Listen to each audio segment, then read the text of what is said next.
And I don't want to belabor it. All right, I'm not gonna beat around the bush, or neither of those things. Let's get right into the big story tonight. Here's the headline that broke the news today. Newberg school staffer shows up in blackface. Yes, blackface.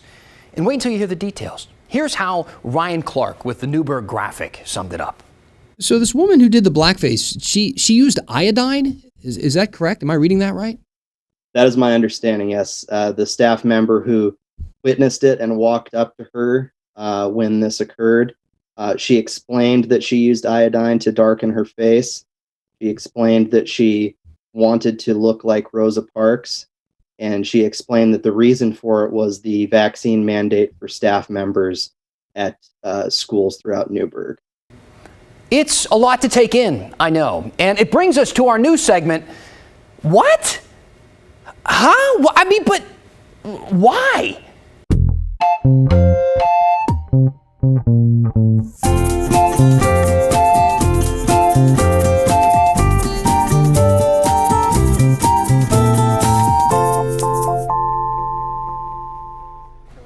So the school district had a news conference today to try and explain what happened, kind of. Apparently, a teacher's aide for special education at Mabel Elementary thinks that the vaccine mandate infringes on her rights and considers herself a modern-day Rosa Parks. So she darkened her skin with dye. I know. It makes absolutely no sense.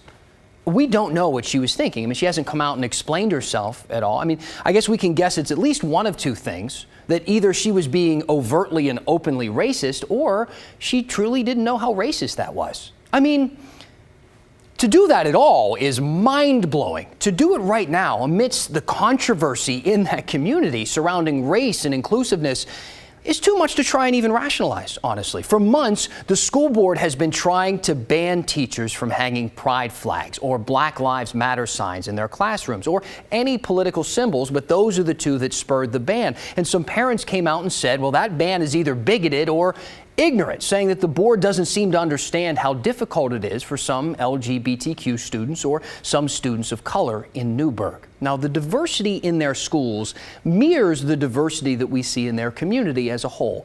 Only 1% of the student body is black in Newberg. For every black student, there are more than 70 white students. And we've heard accounts like this from black parents. Black students and other students of color are under attack in Newberg schools. I know this to be true because my son was called a at school.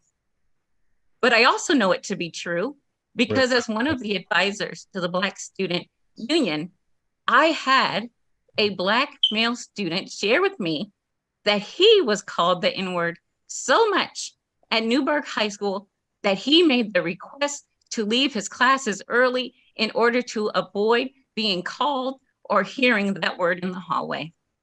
For that student, seeing a Black Lives Matter sign hanging in a classroom helped him identify which teachers were safe for him to talk to. But the school board stuck to its guns there, and so did their supporters. See, they think that the BLM signs and the pride flags contribute to the divisiveness, not help break those barriers down, and that they say racism is not an underlying issue in Newberg. Even after the whole Snapchat slave trade thing. Yeah, remember that last week when we learned that students had created a Snapchat group where they joked about buying and selling their black classmates. I could go into detail here, but you'd probably get sick to your stomach, so I'll spare you. Now look, typically when you see children, kids, young teenagers being racist in such a public, hurtful, and demeaning way, you do have to consider the depth of the issues in this community in Newberg. But still, many parents continue to deny that racism is a problem there. And I completely reject the claim parroted by a few with no evidence that there is, quote, deep racism in Newberg. That doesn't mean that the town is some horrible systemically racist thing. And everybody that keeps making this claim never ever gives any evidence of it. Never. It's just all hyperbole. Well, I present exhibit Blackface. Blackface. And how can you ignore the layers to this thing? You have a white woman using a racist trope to explain why she feels marginalized in a community that is currently ignoring the voices of black families concerned with racism. That is a layered onion, and it's a lot for the community to consider. I'm curious, how is the community reacting to this news? They're outraged, and rightfully so. This is a horrifically racist incident. And many people are also deeply embarrassed and worried about what this will do to the reputation of Newberg around the state and frankly around the country. This was already the issues that were facing Newberg in the way of their school board situation and previous racist incidents that affected the community had created a perception of Newberg from the outside as this backward racist town. And I don't think that's particularly fair personally. I think that the vast majority of folks in Newberg are kind, welcoming people who abhor this type of behavior. I know there's a fine line between what you just said and the outlier argument that these situations, while terrible, are this tiny little fraction of outliers in the community, and they don't represent a broader systemic issue. Are you hearing from the people who make that argument in regards to what just happened with this Blackface incident? Yes, and I'm sure there are going to be people who attempt to explain it away, but I think it's on the community itself and on Oregonians and Americans to look in the mirror and understand that the conversations we're having politically, either by politicians themselves or among each other or on the internet, are going to inevitably bleed into real life and result in incidents like this. And I'm curious what you think about it. So please let me know. Use that hashtag #HeyDan. I'll read some of the comments at the end of the show tonight. But I want to end this little segment here with some brief commentary for the school board on what kind of started this whole conversation on signs.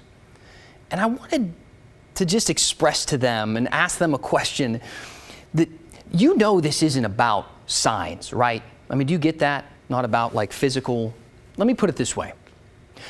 You could hang BLM signs in every single classroom. Hell, wallpaper the school with them if you want to. But if you still have students creating slave trade Snapchat groups and staff showing up in blackface like it's no big deal and people saying that there's no evidence of racism in Newberg, what difference does a sign make? You want to take the signs away? Do it. I actually see the value in that. I get it. Keep politics out of the classroom. Fine. But don't ignore why people are fighting to keep them up.